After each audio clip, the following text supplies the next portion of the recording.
Hello, everyone. My name is Matt Lopez from the Daily Trade. I'm here to bring you the watch list for tomorrow, December 2nd. We are closing in, right? We are the first day. Today was, the opening for the monthly VWAPs on most of the charts. And it was awesome to see where we ended off from yesterday, right? We made it really good in the Dow. And I just want to point out that, you know what? Today was just amazing. If you weren't trading today, it was a little bit just like yesterday. We had a bunch of stuff pop off, and it was fun to trade. Overall, we already know that the market has been acting very good to us, and light of a lot of stuff that's coming out, vaccine news, all this different stuff. So that's been pretty good for the market itself and traders that are in it. And I wanted to just let you know, go ahead and like and subscribe. Like this video, subscribe to the channel. It helps out a lot, lets me know that you like the content and keeps it going. We're almost at 200 subscribers. Thank you guys for getting me there. 200 subscribers, it would be great to get to that 200 level just so that I know that you are here, right? Thank you for joining the live streams as well. It is awesome. We hit that 100 yesterday for in the live stream. That was pretty awesome to see. Thank you for everyone that is welcome and helped us to get there. I also want to let you know that our options course is available. You can check the link in the description below. You can join the Discord chat and you can join our free Facebook group below. Just go ahead and check that out in the description. All right, now let's move on. So today, the watch list, right? We're going to be pretty much going over what happened today. Guess what? Oh my gosh, we got to the all-time highs again on SPY, and I can show you that, right? So if we look back a few days, all-time high was right here, right about in pre-market. It was actually 366 to 80, 81, and we got higher than that today. So that was pretty awesome to see that.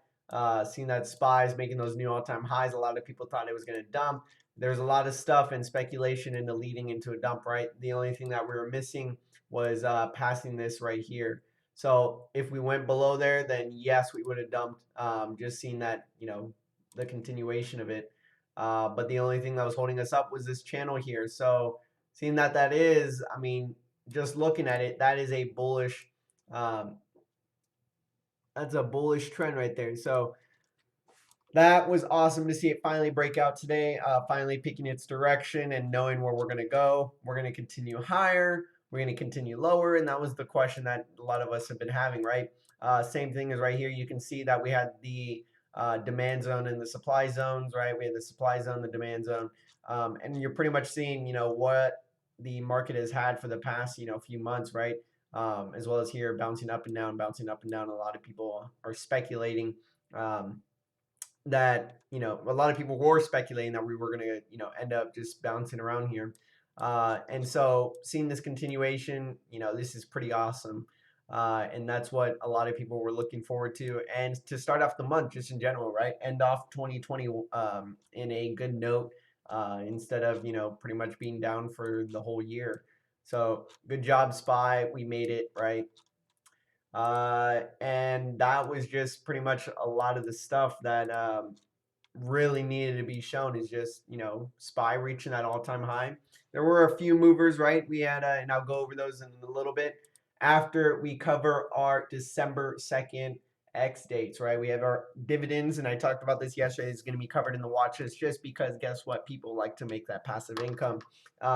Seeing that passive income is something that you may be considering in the future. I will be making those videos, right? I said I'm going to be making the dividend video, the earnings video. I'm going to be making those this weekend, posting them. And I will let you guys check those out. And thank you for checking out the videos in general. So subscribe to make sure that you get the notifications for that. As well as that, I'm going to move on and head over. So we have NVIDIA here. Tomorrow has their X date, right? It's not the highest yield, and I will show the highest yields for tomorrow.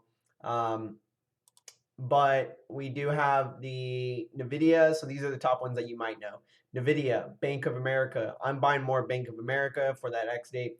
Pepsi, BlackRock, Dominion. Warren Buffett has this actually. And so Waste Management is actually pretty good. It's a long term, right? But if we go to it, on your dividend yields, your highest ones that have their X date tomorrow is SSIF, EV, RDI, FDUS, DHF, right? So these are the ones that are highest, the top 5 highest for tomorrow. And obviously the day after, you could technically sell um, on the record date, right? So you would still get that share price, but you have to look into it, and I will explain that in the video, just so I don't run it down here.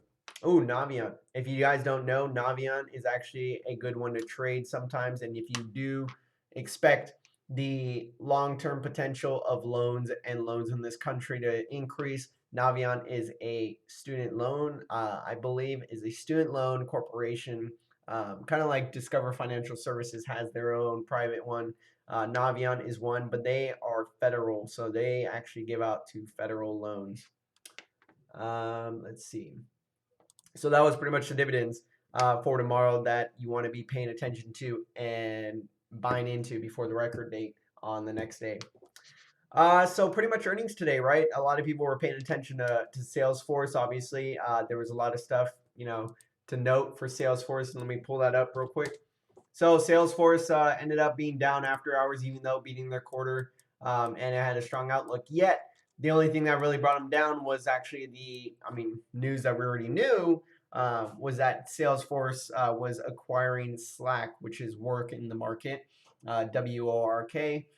So they're acquiring work at a $27 billion valuation, and currently work is at a $25 billion valuation, which means that we could see an increase in the price of work over the next few days, and actually seeing when they lead up to the acquisition. So seeing that, if you don't know already why a stock will fall on the acquisition part, here's why. The stock will fall, the one that's buying will fall, because guess what? That's an expense to their company. On their balance sheet, that's going to show as a liability, the company's expense, right? That's going to be a huge expense, and that'll report. And guess what earnings are based off of? They're based off the future growth and earnings, right? Previous quarter, it will, affect it somewhat, but they're really, people are looking for guidance. That's what they're looking for. And we already know that in their guidance, they pretty much pointed out that their growth, it might show just because of the acquisition. So that's something that I want to point out, because a lot of people don't really know that, and they expect it to move higher. And even if it's a good company that they're acquiring, it still doesn't mean that they should pump because of it. But the ones that are being bought out, yes, they should. And work, you already saw that, right? And after hours today, when they officially announced it, yes, they did pump for a second, but you see that here, right? So the actual valuation of it. So we may see it still continue higher. Zemnar did point out that it is about a $47 a share that they will be purchasing it for. So this is what we have to look out for, seeing where this call volume comes in the next couple days, and just shoot for the stars, right?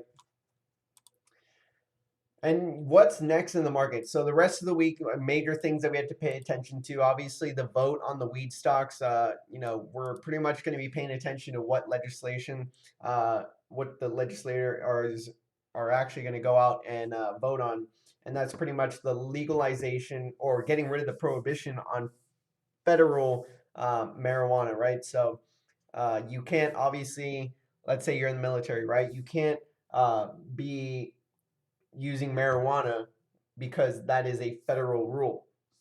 But in the state, if you're a regular civilian, then yes, you can, because obviously that state may approve it as a law. But federal, or if you're a federal worker or anything, then you can't, because it's federally illegal. So seeing that, you're looking at weed becoming a huge, you're going to have a national thing, more revenue, more people being able to buy legally, right? Being able to tax and all this stuff. So that's something that's going to bring a lot of revenue and growth to these weed stock companies. And we've been waiting for years, right, for this to happen on weed stocks, because weed stocks were only growing because states were allowing it. And then there was pretty much a halt in the past couple years. And that's where, we haven't seen a national move like this. And so it's actually pretty cool to see that it's moving in this way. That we are able to invest in this stuff like this. Although I'm not for it, I don't care. Money is money, and the money that is being made on the wheat stocks can still happen throughout the days. Chinese-owned stocks, and if you don't already know, I'm going to be talking about this because guess what? Chinese-owned stocks are still going down. If you haven't seen my watch list in the past week, I keep talking about it every night just because guess what? These Chinese-owned stocks, they may get delisted if they don't comply with the audits that they're going to be putting on them. So the US is looking to audit these Chinese-owned companies and check on them. It's kind of like if you don't know Luckin Coffee, right? Luckin Coffee, let me see if it even pulls up on here. Luckin Coffee is now an OTC stock. I didn't even know that until now. But so they were still trading into part of the year, right? But Luckin Coffee ended up coming out saying that they pretty much faked everything, all the reports last year. They fraudulently did all this stuff.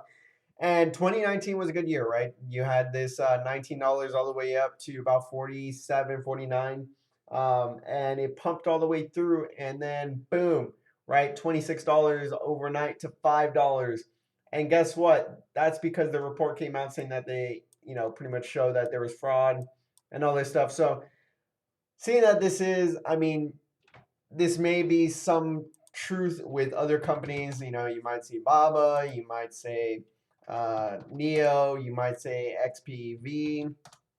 So there's all these different companies, right, that are Chinese owned, and you want to pay attention to that as well as YY. And that's really something that could possibly happen, right? These Chinese owned stocks could possibly be hiding a lot of the truth and fraudulent, doing fraud reports, and not letting the Americans know. Basically, that's what they're fooling. They're fooling the American side and the American economy if they do that, just like Luckin Coffee. So basically, what we are trying to say is that if they don't agree with the audits, then they will get delisted. And that's what a lot of people are scared about right now on Chinese stocks. And I had the question asked me earlier: are the Chinese stocks news affecting these EV stocks? No, no. So the whole thing with the EV stocks is it was all hype, right? Same thing with SPACs, which are special acquisition companies. So SPACs, it's different. People pronounce it weird. People pronounce it differently. But the only thing that's different with SPACs, with this and the EV stocks, is that it's like SPACs. So SPACs, you're pretty much seeing the same run up, right? You saw a lot of acquisition companies pretty much run up into the year. And that was because guess what? People were all hyped about the acquisition companies getting into, good mergers and all this stuff. So it was nonstop hype, and any acquisition company you could find was basically just pumping, all because people were buying on the hype that they were going to merge with a good company. Soon to realize that not all special acquisition companies come to an end. Come to a good merger, or if they even merge at all, right? They just return the money to the investors at the end of that merging period or that period of incubation. Then the people, pretty much found out and they're like, oh, okay. And, the average investor is like, oh, this wasn't worth it. I need to get out, move to something else. That's pretty much what is happening with that EV sector, right? Everyone's pumping into everything in the EV sector, no matter what it is, whatever the name is, they're just going to be pumping it. And that's what happened in the past couple of weeks, right? And that's really where hype comes from. And same thing, right? If you're looking at XPV, they shouldn't have been pumping this hard for so long, right? For these past couple weeks or even this far. And yet it was all hype. The hype is nonstop. Yet you can ride it, yes, but how long will it last? And it is not sustainable. It's not like a Tesla, right? Tesla will run every day, but it's not sustainable. Even with Neo having a 34% short float for these few days right here, and not dumping at all, really, then that's really where considerations come into, like, all right, what's going to happen? And people, once they find out the hype is dead, they have to figure out, all right, which company is more valuable than the other, and that's where the dumping continues on a certain company or multiple companies to put that money in the more valuable one. And the more valuable one, you might say, is probably, it might be Neo, it might be Workhorse, and it depends, right, on what your definition of value is. And if you're actually going by, the book value, and doing the mathematics behind it, the financial calculations, looking at the balance sheets. So it all depends. And that's really what I want to cover on that, just because I keep getting a lot of questions on it. And you know what? This is going to help you in the watch list. And I pretty much covered most of those. The other things are pretty much Apple, right? We did continue higher in Apple today. It was awesome. We got through that level, still holding that equity. Obviously, going to be holding this equity for a while. I'm not going to be touching it. But we are going to be moving towards those 130s if we do continue with some volume here. Facebook as well popped off today. That was awesome to see it finally above this level, clearing it like a house, and seeing where we can move from here, right? So finally gaining a lot of movement in tech, a lot easier to move, getting out of those other smaller sectors.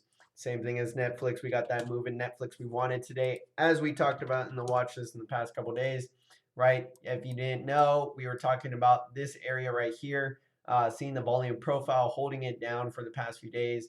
And the only thing we needed to see was this movement above this level, right? So that's the only thing we were looking at for that level, and to just pass it, right? That's the only thing that was breaking above. And as well as Zoom, I think a lot of people were paying attention to Zoom, obviously because their earnings, and it was not so well. And I talked about that yesterday in the watch list, and we continued lower. Though I wouldn't be bearish on it fully, just because guess what? There is a bullish divergence on it. And if you don't know bullish divergences, I highly suggest you look it up, or I will make a video on it very soon for you to actually check out. And if you want to check out more, you can actually enroll for January course that we will be doing and going over the options, stock charting, technical analysis, everything in there for a whole month, and you get lifetime access to the membership. Other than that, I want to thank you all. Oh, wait. I can't leave you there. Nicola, right? Nicola. There's a lot of people talking about Nicola. Guess what? Yes, we are. Nicola, right? So obviously, I think we went over this yesterday. So I think if you want to, just go ahead and check out that last video from yesterday. Still same thing. Bullish divergence here. We're seeing this here. And I really can't see this much. I mean, I hate the company, right? But you can't just have it all on hate. You got to actually have technical analysis behind it and some reasoning on why you're getting in a trade. But I'm still bullish. We might see a little bit of downside more, but not much. And then have a little bit of pump so you can catch it. Other than that, I want to thank you guys so much for actually watching the watch list tonight. Again, I will have those coupon codes for Amazon, your Amazon gift cards tomorrow, the watch list. I will see you there. And if you're not there, then you probably won't be able to get an Amazon gift card. So thank you once again. Go ahead and like this video, subscribe, turn on the notifications so you can be the first one to get that coupon code. I want to thank you once again. Have a great night. See you tomorrow on the live stream. Good night now.